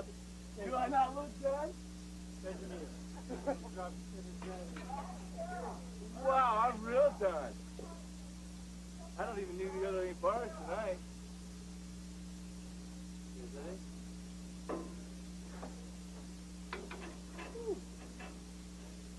Get all that on film? Nope. All right. Come on, where's the applause?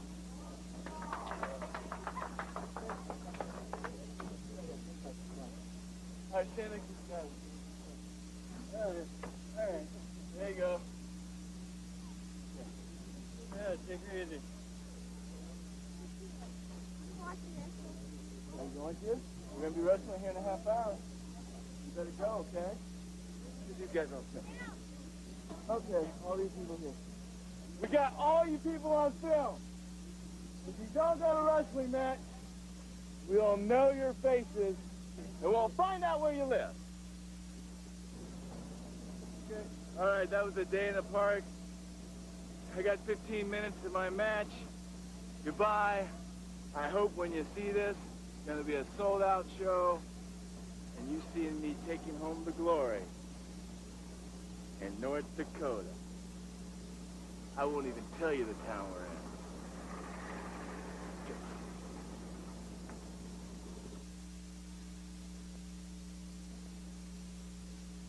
Well, tonight's the night, Warlord. You and I are going to step in the ring and see who's the better man. Go ahead. I know you're going to bring Ozuki with you, but that's all right. That's all right. Like the cowboy said, I've been around. I know how to handle myself, and I know I'm in for one heck of a fight, because I know you're a big, tough man, and I know you know what you're doing out there. But so do I. So let's just go on out and see who the best man is. See you in the ring, boy.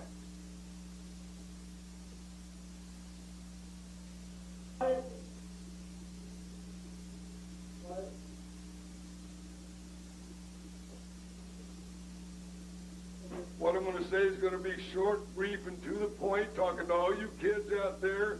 Go to school. Here's the secret in life. I figured it out. This is the secret. You train real, real hard.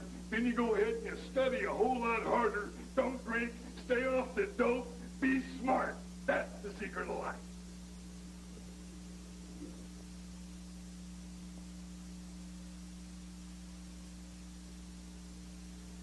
27 pounds, Mr. Outrageous. Mr. Outrageous being introduced to the fans here at the Minot, North Dakota State Fair. And here he comes again with that infamous skateboard and a beautiful blue robe. Isn't that an exceptional looking piece of attire, Mr. Cohen? My type of guy, man. My type of guy. There's a man, 237 pounds of meanness. You know, this guy's two-time Golden Glove champion, black belt champion, fourth in international competition.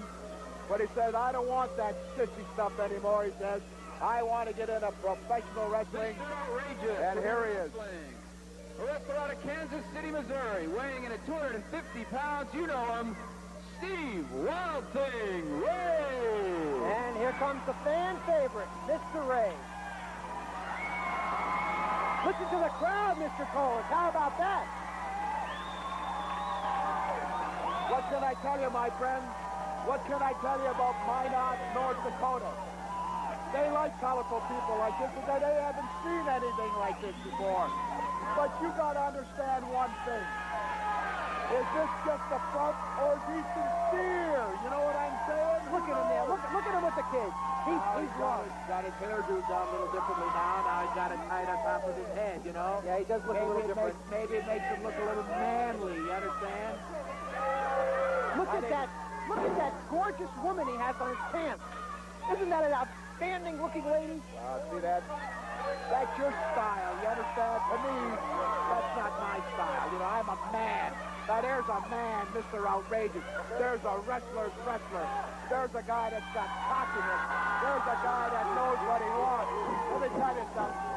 This, whatever his name is, Wild Thing, he came in this ring smelling like a rose, baby, but I guarantee you when he leaves this ring, he's going to leave it stinking like a stinkweed, brother. Stinking like a stinkweed. Well, we'll see if that's the case, Mr. Solis, but in fact, I'm going to predict. Yes, a prediction from the Greek. From the Golden Greek. What is that? A great victory for Mr. Outrageous. And don't forget where you got it from the Greek. A great victory for Mr. Outrageous. In fact, if we were in Vegas right now, we could make some big money on this match, man. Some big money on this match. I've got friends in Vegas, as you know. This Mr. Outrageous, you know, he doesn't seem to be getting the support from the fans that he would like. And now he's challenging. He doesn't need support. All he wants to do is for these fans to show him some respect. Oh, Steve Ray putting the jacket over and letting me have it in front of the fans. And look at this.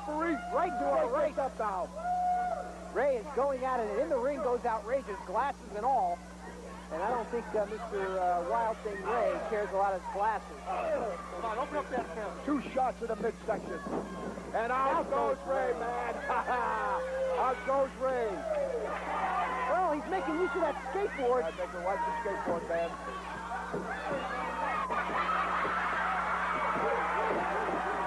Well, I knew that the Wild Thing was quite an athlete, but I didn't think he could do that on a skateboard. Look at him. He's incredible. I couldn't do that. Watch behind you.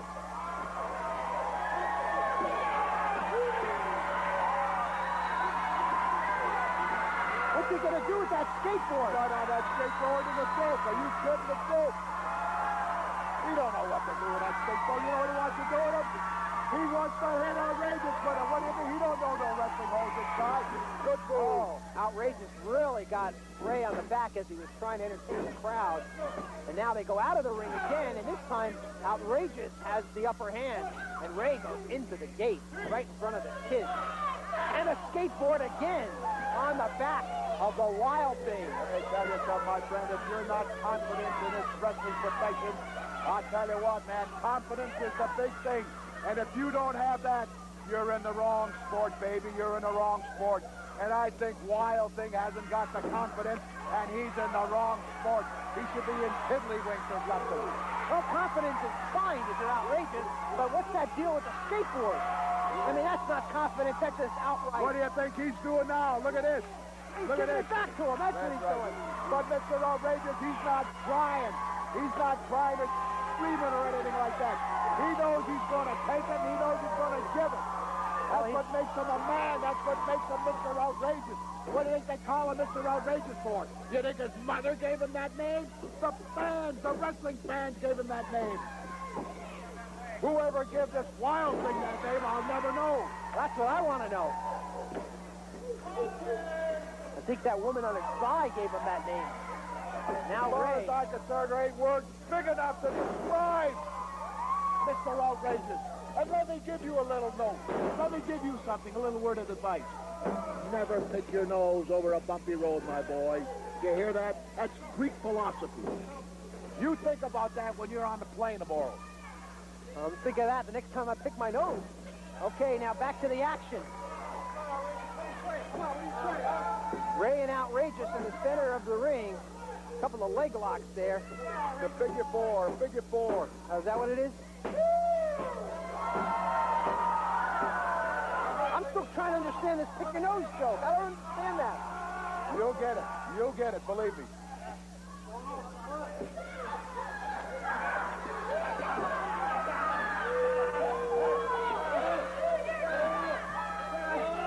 That's a Punisher Hall. Looks like Ray has the upper hand now. Right back with it.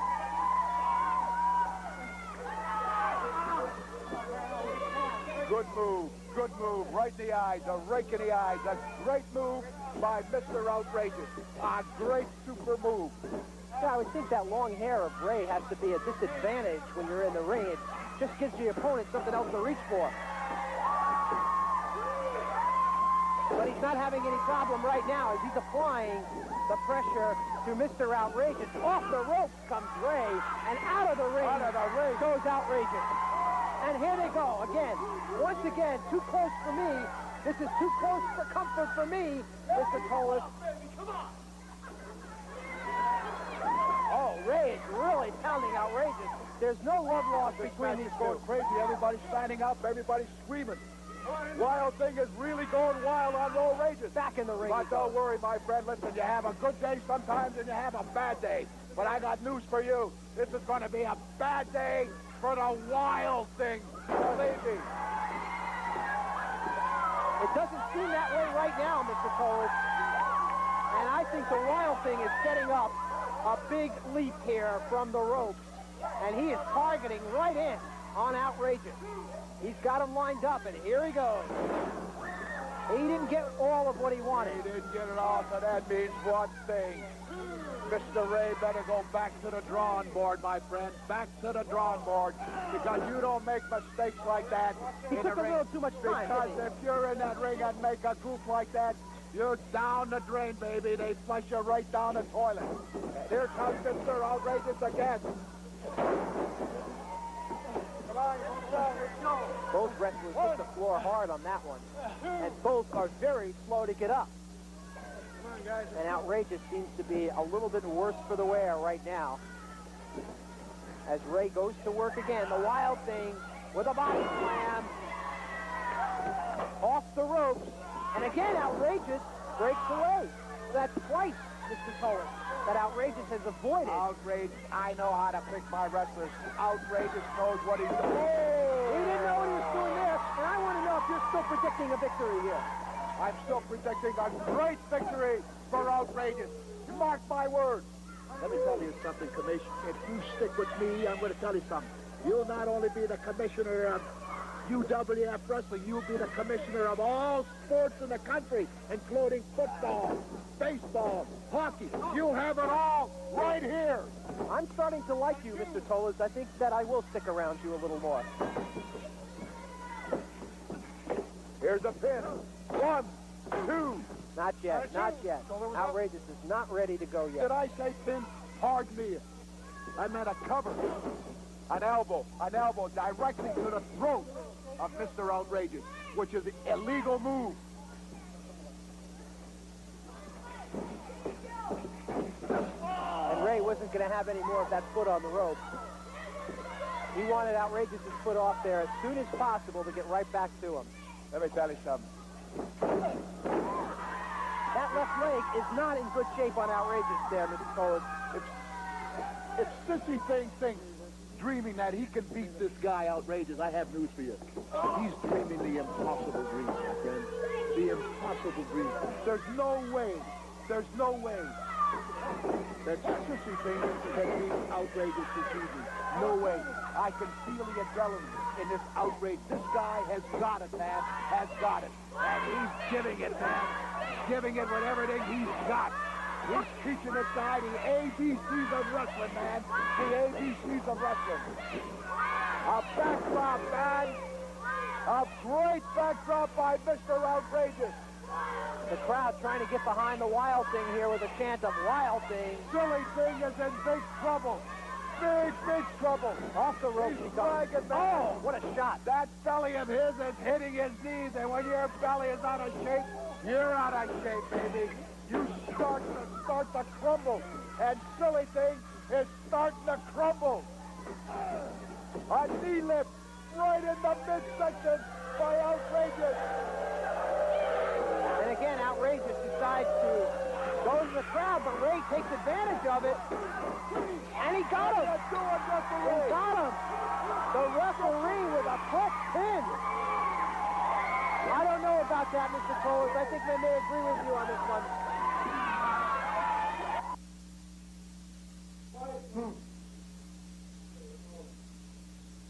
Cowboys are nothing but a stupid bunch of lazy hicks.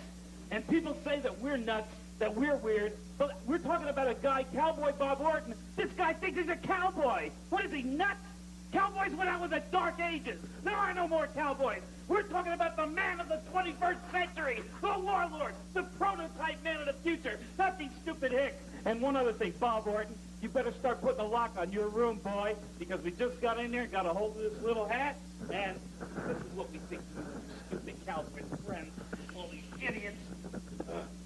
All I ever think about all night long is cowboy, cowboy, cowboy.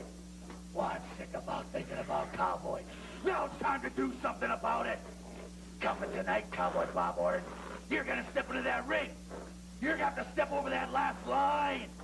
And on the other side, you're going to meet the warlord. Well, Cowboy Bob, I'm ready. I hope you are ready. Because it's going to be a battle to the end. And the warlord is going to be the...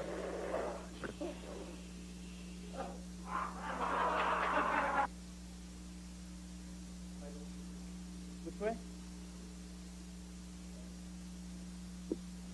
Cowboy Bob Orton, we're not even worried about you. Your days are over. This is the last roundup for you. What I'm worried about is once we've let loose the tidal wave, the evil, the destructive powers of the warlord, how do you turn it off? How do you stop it? Once we beat Bob Orton, what happens to the people in this state? What happens to the audience? They're going to get out while they can. I fear for the audience. I fear for the people in this state. I fear for the people in the United States. I fear for the world. Because once the evil's been unleashed, there's no way to stop it. No way to turn it off. I hear there's a Dr. Death that's going to be in town. Well, Dr. Death, you're not only going to be the one giant in town, you're taking a look at the other giant in town. I go by the name of the Warlord. Take a good look. All 6'5", 310 pounds. Dr. Death, you step into that ring. There's going to be a battle. Not just a battle. I can't wait for this, Dr. Death. This is going to be very enjoyable.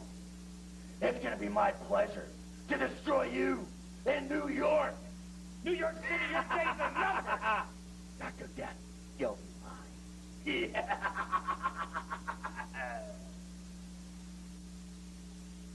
Think there's any room for any olive oil in the Universal Wrestling? Ladies and gentlemen, it's time for the main event.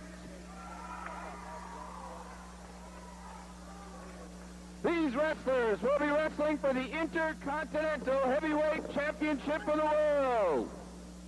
The challenger, accompanied by his manager, Zoogs Ripped the Liquid Maramo. He manages the 360-pound man that comes from parts unknown, the Warlord.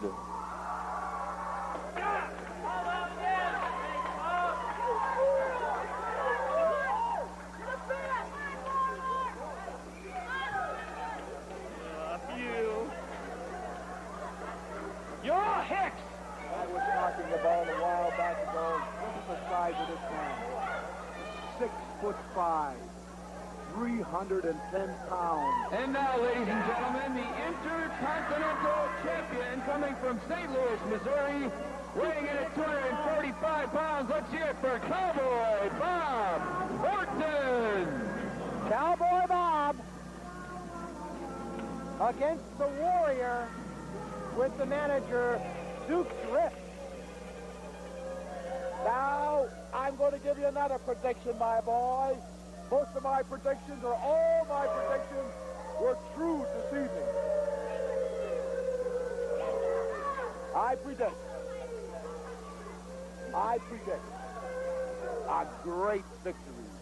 Another golden victory for the Warlord. No question about it. Managed by Mr. Riff. You know, Mr. Riff is no small man either. He's tipping the scales at 300 pounds. I talked to him in the dressing room, too, with the Warlord.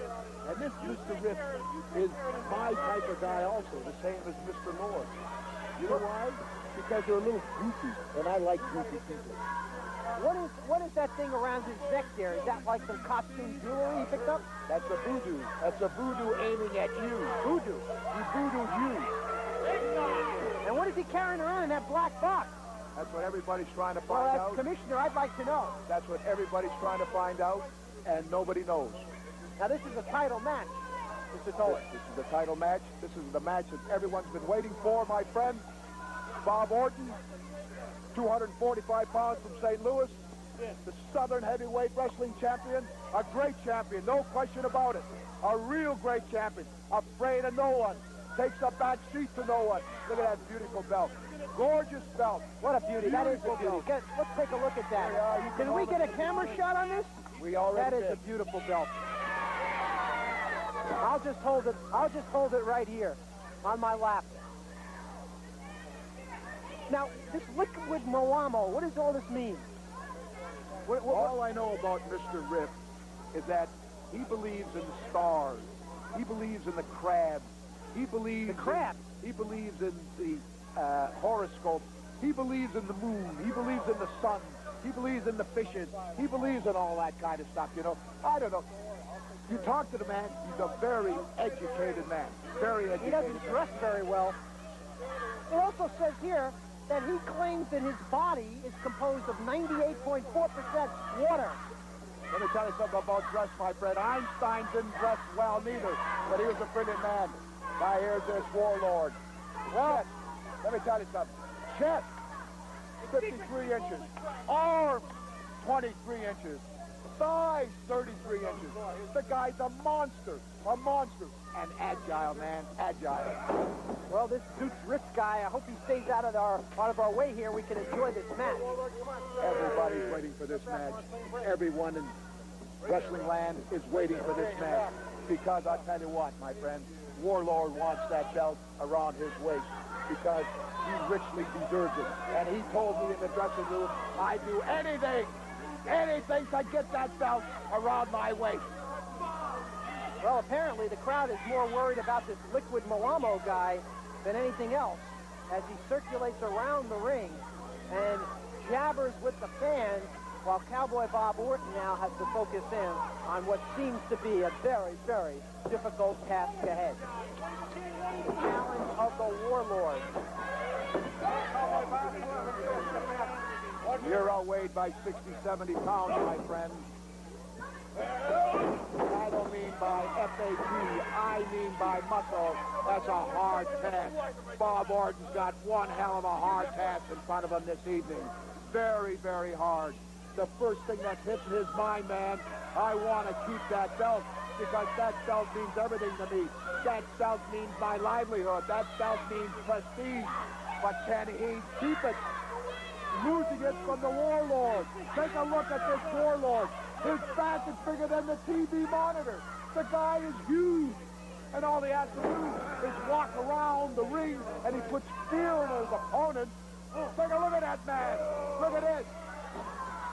What power. He could lift Orton that high and that easy. That man is strong. Lifted him up like a matchstick. Like he was nothing. Like a feather. Now, how do you think Orton feels about this? But John Vito, this is like a triple threat, this Warlord. You've got Warlord in the ring, you've got this Moamo guy, or Liquid Moamo, and you've got that black box. I don't know what's in that black box. I don't know what's in the black box. Might be some kind of poison. Orton better just keep his mind on Warlord, because if he keeps his mind on Mr. Riff here, he's in trouble. He's in big trouble. He's got to concentrate on that belt, and he's got to concentrate on Warlord not taking that Southern Championship belt away from him. All right, the two now locked up the center of the ring, while Mr. Riff walks around and jabbers with the crowd. Who's got the best of this? Orton's down in his knees. Look at the muscles. Look at the neck muscles coming out of Mr. Warlord. Look at that face. Confidence all the way. Orton's down. Now he's up on one knee leg. You gotta admit one thing. Orton's outweighed by 60, 70 pounds, but Orton's got that leverage. He knows leverage, which means a lot. I just don't know how much leverage can mean against Warlord. Stops right on his fingers. Stops right on his fingers, man. What a move! What a great move! This, of course, is a title match for the Intercontinental Championship. Cowboy Bob Orton against the Warlord. And I don't think we've seen half of the great action we can expect here in this match as the finale here in Rampage 93, put on by the Universal Wrestling Federation here at the North Dakota State Fairgrounds. I'm going to tell you something. I've seen Orton defend his title, the Southern Championship title, many, many times. But I've never seen him more cautious in my entire life. Very, very cautious, because he knows he's got a battle on his hands, and he knows that this Warlord is not backing up for nobody. For nobody. Look at those boots on the Warlord. Those must weigh 100 pounds. A go behind by Orton. Now look at this. Years straight. Pulling Orton. Look at this. Look at this. Wow. Like it was nothing. Like ripping a bite. And Orton's gone. Orton's a powerful man. Yes. But Warlord just like nothing. Like opening curtains. Like a rubber band. He just stretched it. Look at that body. Look at that body. Cowboy Bob Orton not sure how to approach this right now, but he's giving it some thought as the two stare each other down. Meanwhile, outside the ring, that 318-pound Rip continues to pace, making me very nervous. And I don't mean to tell you that.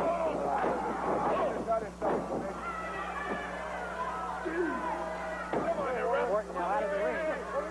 Orton seems a little frustrated. He's not really sure which way to go with this Warlord. Back it up. Both these guys, the Warlord and Orton, are making a great name for themselves in the wrestling profession. They're making a great name for themselves in the Universal Wrestling Federation. A great name.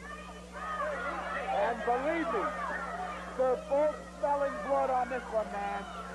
Wait until this one really starts. These guys are just feeling themselves out. And apparently Cowboy Bob Orton has been very, very slow and deliberate. And you kind of wonder what's up his sleeve. Or in his trunk. I told you before, the first thing you got to do is keep your eye on the Warlord. Never mind Mr. Riff. Mr. Riff comes second. Oh, the Warlord. There's a great move. Can Orton get out of this? Did you see the speed on that Warlord and pick Orton up like he was a... Now Orton going to the eyes of the Warlord. Right into the eyes of the Warlord, and that stings. I don't care if you weigh 500 pounds, man. If you get those hands in your eyes, you're in big trouble. Again, he comes back again to the eye. And Orton going to work on the Warlord's eye. He's coming back again with enough, and it looks like... Now, is he doing that with his hands, or does he have an object in his hand? Doesn't look like it. as the referee. These guys are coming to life now. They are. Orton's old self now. A vicious one right in the eye. Another one, a right front right into the eye. Now Warlord is in trouble, and very seldom you see the Warlord Right in front of us now, right across the rope.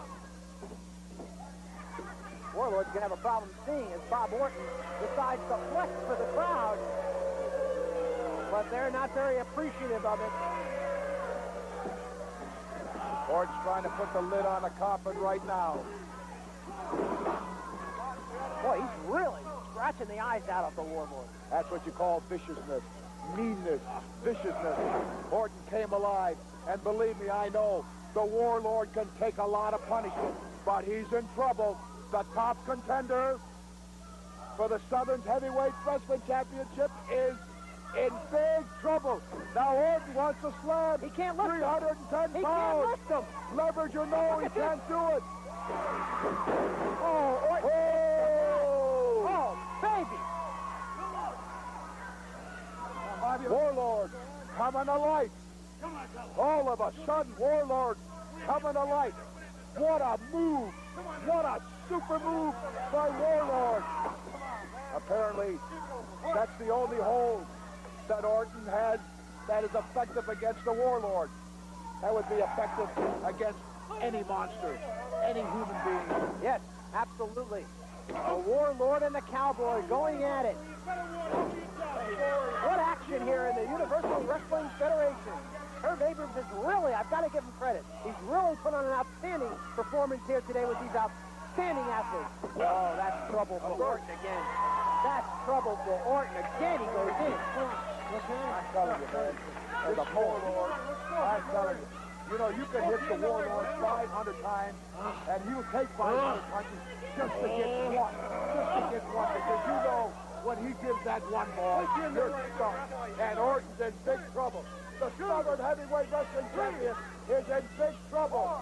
He's suffering right now, man. He's suffering. Warlord's on top of him like a blanket. The Warlord is throwing touchdown passes all the way. He's hitting home runs right now. He's got he's sensing that smell of his feet. He's after that Orton like, look at it. Blood pouring from his face. Orton is a bloody mess. Gets back into the ring Orton's somehow. in big trouble. Big trouble. But the cagey veteran that he is, he knows his stuff. He knows his stuff. Orton's bleeding and bleeding bad. And he's back. And he spits blood on the back of the Warlord, no less. What a match.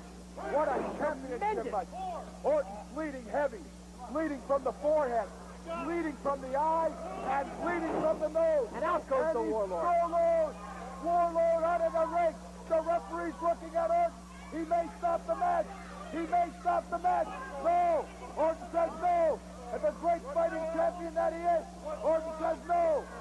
1, 2, 3. I don't see how he can see. How can he see? Words can't describe this action right now. You just have to see it. Another right. They're banging each other. Left and right. Everything's in the ring but the kitchen sink. The Warlord's going crazy. Down goes the champion. Down goes the champion. Warlord doesn't cover him. Picks him up. Wants to punish the champion more. Two powerhouse wrestlers going at it for the right to walk away with the championship belt. And here comes Orton once again with a double shot right to the midsection. A desperation double shot. Orton's in trouble, big trouble, but he's coming back again with a knee, a vicious knee to Warlock, and Warlock is out of the ring. Look at the blood streaming out of Orton. Orton's really bleeding like a stuffed pig. Oh, it looks like the Warlord. Oh, look at that strength. Going to the referee goes. Referee goes down. Orton is down. Everything's happening in this match. Everything. This is why the people came here, to get their money's worth, man. Tremendous and action. they're getting their money's worth right now. It's a full Nelson. A full Nelson. Warlord's finishing hold. And Orton's really in trouble. Really in trouble. These people are going to remember this is one of the greatest wrestling matches. And the bell sounds. The referee's slow getting up.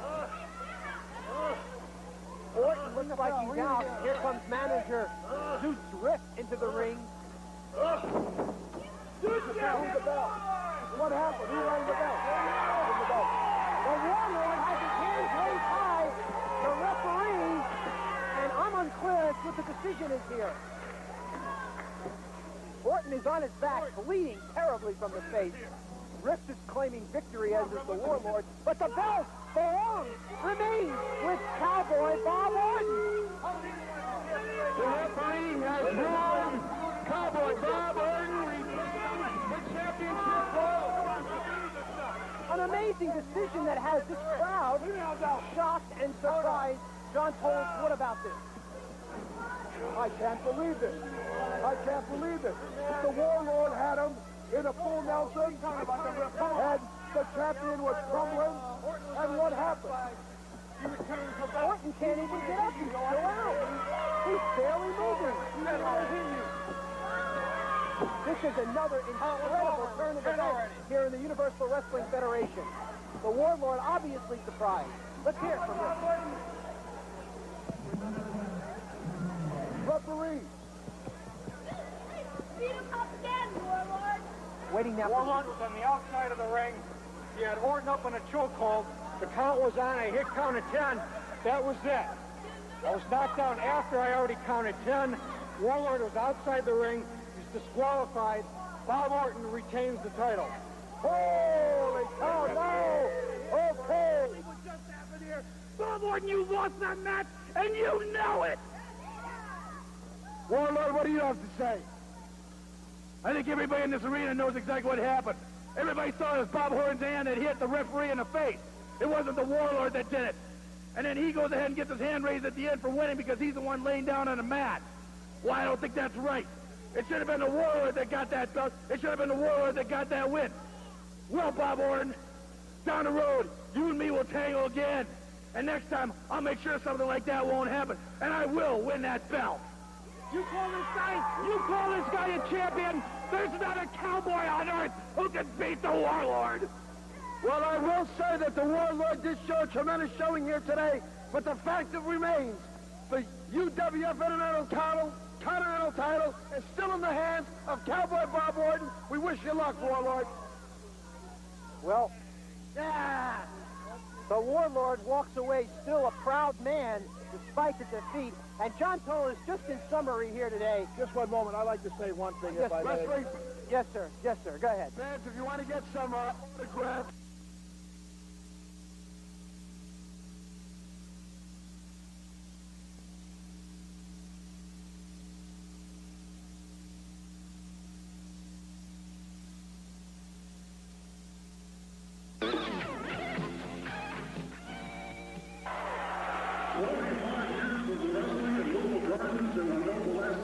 Is for me to sit here and talk for a long time, so let's get the show on the road.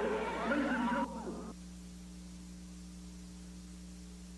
George, along with Chris Beatty. Chris, I gotta tell you, there is more excitement and more electricity in the air tonight.